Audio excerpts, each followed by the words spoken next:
Amis du jour, chalutations. Pour les petits nouveaux, moi c'est Sekhmet et je vous souhaite la bienvenue dans mon podcast littéraire. Dans mon émission, je vais tenter 3 fois par semaine de vous donner envie de découvrir des livres de tout poil, récents et moins récents. Alors, si ça vous tente, c'est par ici la suite. Aujourd'hui, je vais vous présenter L'Empoisonneuse de Palerme de Catherine Kempt, publiée aux éditions Hauteville. Dans ce roman, nous allons partir pour Palerme, en Sicile, en 1632, et nous allons y rencontrer Giulia, 13 ans. Cette jeune fille est la fille unique de Teofania et la belle-fille de Francesco.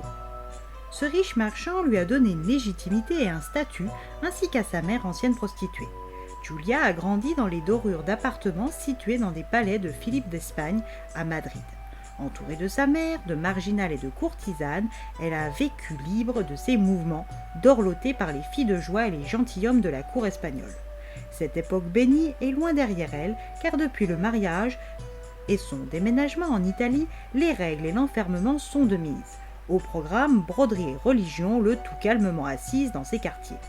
La nuit, faute d'être sagement dans son lit à baldaquin, Giulia déambule dans les couloirs et voit sa mère partir de la demeure maritale encapuchonnée et ne revenir qu'à l'aube. Si sa curiosité est titillée, elle a des pistes de réponse. Sa mère aide des femmes qu'elle rencontre le plus souvent, d'après ce qu'elle sait bien sûr, aux offices qu'elle suit assidûment comme son époux l'exige d'elle. Immanquablement, ces mêmes femmes portent le deuil quelques semaines après avoir consulté sa mère. Ce soir, ses soupçons vont se transformer en certitude. Sa mère, une fois la nuit tombée, vient la réveiller. Elle lui demande de s'habiller rapidement et le plus silencieusement possible.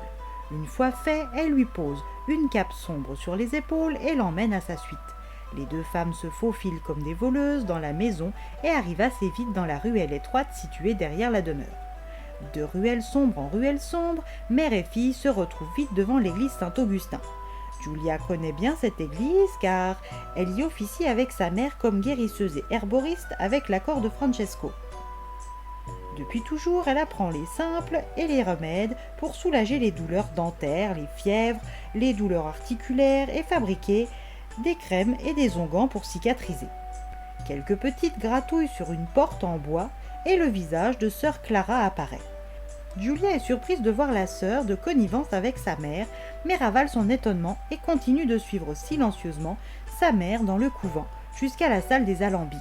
Son corps lui crie de fuir, sans se retourner, mais quand elle voit Faustina, l'assistante de sa mère, dans la pièce, elle se calme.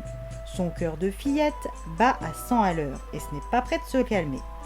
Teofania lui explique que dans sa lignée, les femmes se transmettent un savoir qui aide les femmes invisibles.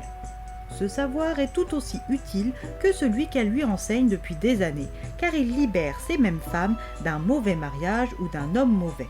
C'est dans cette pièce, aux dalles froides, où s'alignent contre les murs des pots d'apothicaire contenant des résines, du bouleau, des plantes et des épices, des livres de recettes écornées, des fioles de verre, un alambic avec sa chaudière et son col de cygne, ainsi que tout un tas d'instruments à distiller, des huiles et de l'alcool, que Giulia sent sa vie basculer par la révélation de sa mère. Elle est pieds et poings liés par un destin effrayant et dangereux qui la dépasse. Elle voudrait fuir, crier, oublier, rentrer en Espagne. Mais au lieu de ça, elle reste stoïque comme anesthésiée et commence, à sa grande surprise, à aider sa mère dans sa préparation du soir. Teofania lui montre ensuite son registre, celui qu'elle appelle son livre des secrets. Dans ce cahier, elle répertorie les noms de chacune de ses clientes et ce qu'elle leur a prescrit, ainsi que les sommes récoltées qui, Giulia s'en apercevra vite, sont souvent nulles. Pour sa mère, ce qu'elle fait n'a pas vocation à s'enrichir, mais à aider ses femmes dans le mal. À leur retour à la demeure, tout est encore endormi. Quelques heures plus tard, Giulia va prendre une collation à la cuisine auprès de la redoutable langue de vipère qu'est la cuisinière de son beau-père, Valentina. Chaque nuit depuis, mère et fille partent préparer, sous la protection de la Sainte Rita en bois, de la salle des alambics, la patronne des causes désespérées, leur remède. Un matin, Valentina lui apprend ce qui se murmure partout, à savoir que sa mère et elle seraient des putains du diable, rebutant les dames de la bonne société à visiter la maison de son riche maître Francesco. Giulia sait qu'en tant que fille d'une courtisane rendue respectable par son mariage et a fortiori étrangère, les rumeurs sont monnaie courante et loin d'être infondées. Valentina, qui pensait faire une vaillance en le disant à la jeune fille, est déçue du peu d'effets produits. Giulia va rencontrer, à défaut de la noblesse italienne, sa première cliente, Caterina, une femme meurtrie dans ses chairs par un mari violent et alcoolique. Elle vend son corps pour faire bouillir la marmite, payer son alcool, et pour toute récompense, elle reçoit un coup de lame barrant son visage d'un œil jusqu'au menton, avec en prime une menace de mort si elle recommence à se prostituer. Théophania et Giulia sont désormais plus que complices dans le secret de la préparation d'un poison, elles sont aussi complices dans la transmission du dit poison à une tierce personne et indirectement du meurtre prochain du mari de la pauvre Caterina. Au lieu de la rebuter, cette idée galvanise Giulia, qui voit de ses propres yeux la nécessité de créer et fabriquer cette potion. Giulia, qui subit depuis ses 12 ans les visites nocturnes de son beau-père, est tentée d'utiliser le poison. Elle en parle à sa mère qui lui explique pourquoi elles ne peuvent s'en servir contre Francesco. Il est un proche de l'église et de la cellule d'inquisiteurs. S'il venait à mourir, une enquête serait forcément ouverte et elle, ainsi que toutes les femmes impliquées, risqueraient de mourir torturées par les inquisiteurs. Giulia devra encore serrer les dents, mais elle s'en fait la promesse, rien n'est fait pour durer et encore moins la vie de son bourreau. Giulia, dans sa promesse silencieuse, ne pensait pas si bien dire. Mais malheureusement, c'est la vie de Faustina qui n'a pas duré. Torturée puis exécutée en place publique pour sorcellerie. Avec les morts suspectes et nombreuses de ces derniers temps, un nouvel inquisiteur est arrivé à Palerme, Fernando Afan de Ribera. Francesco est ravi de ce nouvel arrivant et continue ses visites nocturnes à sa belle-fille. Mais quand il va trop loin, Théophania se doit de protéger sa chair et son sang au péril de sa propre vie. Cette série d'événements sonne la fin d'une époque pour Giulia, mais comment va-t-elle l'affronter et la transcender?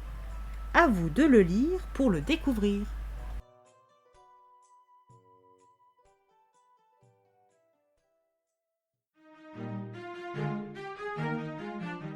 Une lecture qui, comme le demandait la couverture, nous invite à prendre parti. Alors pour vous, Théophania, Giulia, Faustina, Giovanna, Graziora, Maria, Girolama et toutes les autres sont-elles des meurtrières ou des justicières?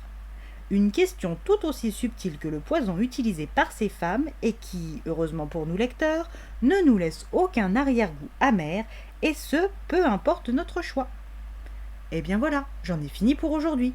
J'espère que cet épisode vous aura plu et vous aura donné des nouvelles idées de lecture.